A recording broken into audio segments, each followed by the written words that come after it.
The world sees one country in two completely different ways. In the news, it's sanctions, nuclear threats, and crises. But if you actually visit, you discover something almost nobody knows exists. One of the oldest and most beautiful civilizations humans ever built. This is Iran. For thousands of years, this country has been creating art, poetry, and architecture that change how people see the world. Most people have never been invited to see what Iran actually looks like. They have only seen headlines, so they have missed turquoise domes that glow at sunset, dreamlike gardens, cities carved into mountains, and people whose warmth turns strangers into family. Today, we are revealing the Iran that headlines do not show you, and you will understand why UNESCO recognizes Iran as having 26 World Heritage Sites. Iran stretches across 1.6 million square kilometers of southwestern Asia. But this is not one landscape. It is many different worlds stacked side by side. In the north, ancient forests hang thick with moisture from the Caspian Sea. In the south, the Dashti Lut Desert has been measured by NASA at temperatures exceeding 70 degrees Celsius. This is the hottest land on Earth. Between these extremes lies everything else. Mount Damavand rises 5,610 meters, the highest peak in the Middle East. This extreme geography did not destroy the civilization that grew here. It shaped it. Archaeological evidence confirms over 7,000 years of continuous human settlement in Iran. People learned to survive in a land this difficult. They became masters of building, adapting, and turning harshness into art. For millennia, they have lived in this land and made it more beautiful. High in the northern mountains sits a village called Mosul, a UNESCO-recognized site known for its unique architectural design. Houses climb the steep slopes like natural steps. Each house's roof becomes the front yard of the house above it. The entire village is one living organism clinging to the mountainside. Walking through Mosul feels like exploring living architecture. There are almost no streets, just houses stacked on top of each other like nature intended. This village has been built for over 1,000 years and is studied by modern architects as a sustainable mountain design model. Nobody planned this with drawings or committees, just people looking at a steep mountain and asking, how do we live here without fighting the slope? The answer was simple. Become part of it. Rain flows down the roofs the same way it flows down the mountainside. Every path is also a roof. Every home is also a street. The village does not fight gravity, it dances with it. Move south to the desert city of Yazd, where tall towers rise from mud brick buildings like ancient fingers reaching toward the sky. These are bazaars, or wind towers, and they are not decoration. They are pure engineering. In a place with no electricity, no machines, no ice, just deadly desert heat, Persian architects invented a way to cool buildings. The towers function by creating temperature drops of 15 to 20 degrees using air pressure differences, a technique documented in historical texts dating back to the Sassanid period. The bazaars were invented nearly 3,000 years ago. They work using air pressure and temperature differences. Modern architects now study them as models for sustainable building design. Yazd itself is one of the 6 oldest continuously inhabited cities recognized by UNESCO. This was not guesswork. This was solved by mathematics. Every bazar is different because every building needs different cooling. The architects who built them understood the physics of air movement with remarkable precision. But what about Isfahan, the city literally called half the world? Isfahan is built around Naqsh-e-Jahan Square, the second largest public square on Earth after Beijing's Tiananmen Square at 160,000 square meters. When you stand in the center of this square, you are standing inside pure genius. To your south rises the Shah Mosque with its enormous turquoise dome. To your east sits the Sheikh Lotfollah Mosque, so beautiful that visitors experience profound silence the moment they step inside. The Shah Mosque's dome, built in the 1600s, incorporates geometric patterns using mathematical principles that were not formally studied in European mathematics for centuries. The patterns repeat forever, visual infinity made from tile and light. These were not built to impress tourists. They were built to honor something sacred. Yet in honoring the divine, architects created some of the most mathematically perfect buildings human hands have ever made. But what about Isfahan's sister city to the south, where light itself becomes art? The Nasir al-Mulk Mosque in Shiraz was built between 1876 and 1888 and features stained glass windows that create specific light patterns inside due to its architectural orientation. Known as the Pink Mosque, it displays remarkable light phenomena. For 2 hours each morning, sunlight enters through stained glass windows. The interior lighting creates colored patterns on prayer carpets and surfaces as the sun hits the western windows at specific angles. Picture walking into a room where the walls turn crimson, the floor becomes emerald, and rivers of violet and gold flow across prayer carpets. It looks like flowing water. The stained glass windows are perfectly aligned. Each morning, the sun creates this transformation. For precisely 2 hours, the interior becomes a living rainbow. Every moment, the light changes. Every step reveals new colors dancing on ancient stone. The architects understood light the way musicians understand sound. They orchestrated sunshine itself into art.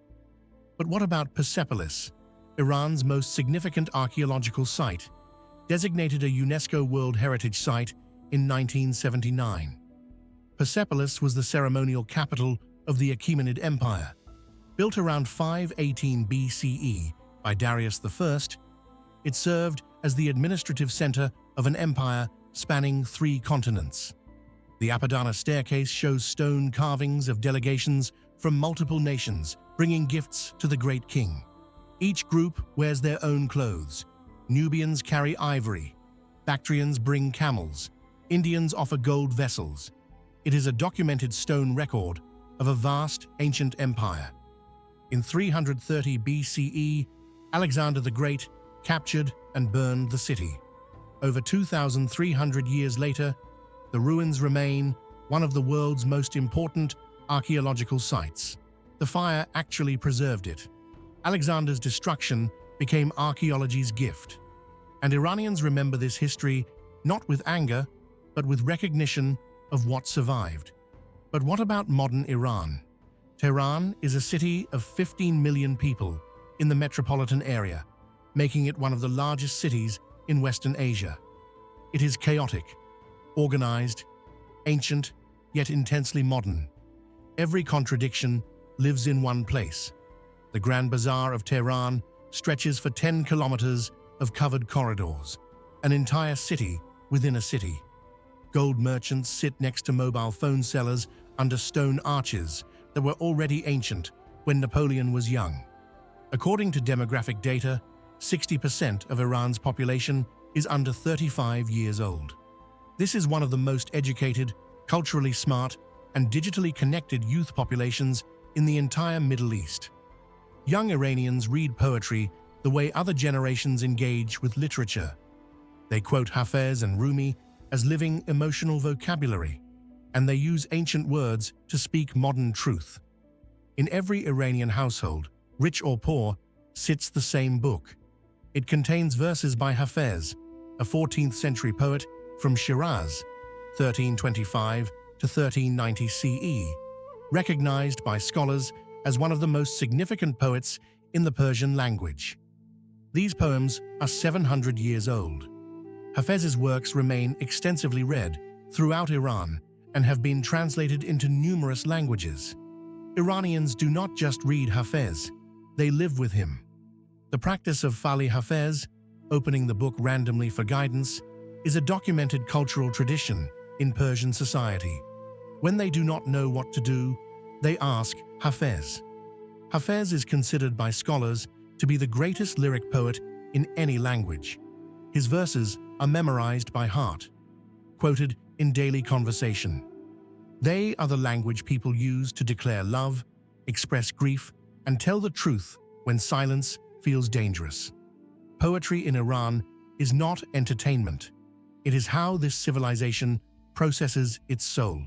Persian cuisine is documented as one of the oldest food traditions in the world, with recipes dating back thousands of years. Built on the perfect balance of sweet and sour, herbs and spice, fruit and meat. A koresh is a Persian stew that can take all day to prepare. It is meditation through cooking. Pomegranate and walnut fesenjan is a traditional Persian dish combining ingredients significant in Persian culinary history. Saffron perfumes the gourmet sabzi. Barberries like tiny rubies scatter through golden saffron rice. This cuisine was designed for families, for bringing people around tables and feeding them not just food, but belonging. Every dish tells stories of ancient empires, trade routes, and culture. The tardig, the crispy rice crust at the bottom of every pot, becomes a source of family pride and friendly competition across the entire country. And when you taste this food, you encounter something that changes every visitor, the people who create it. Ta'aruf is a documented Persian social custom of polite refusal and genuine hospitality embedded in Iranian culture for centuries. It is not a written rule. It is embedded so deeply in the culture that every Iranian learns it from childhood. An Iranian host will insist 3 times before accepting that you genuinely cannot stay for dinner. A stranger on the street will give you directions with warmth that feels genuine. Ethnographic studies document that Iranian hospitality practices emphasize welcoming guests, reflecting cultural values that are expressed in daily social behavior. This hospitality is so genuine that it changes expectations of human connection. Every traveler who visits Iran experiences the genuine warmth of social interaction. The warmth, the generosity, the willingness to welcome strangers.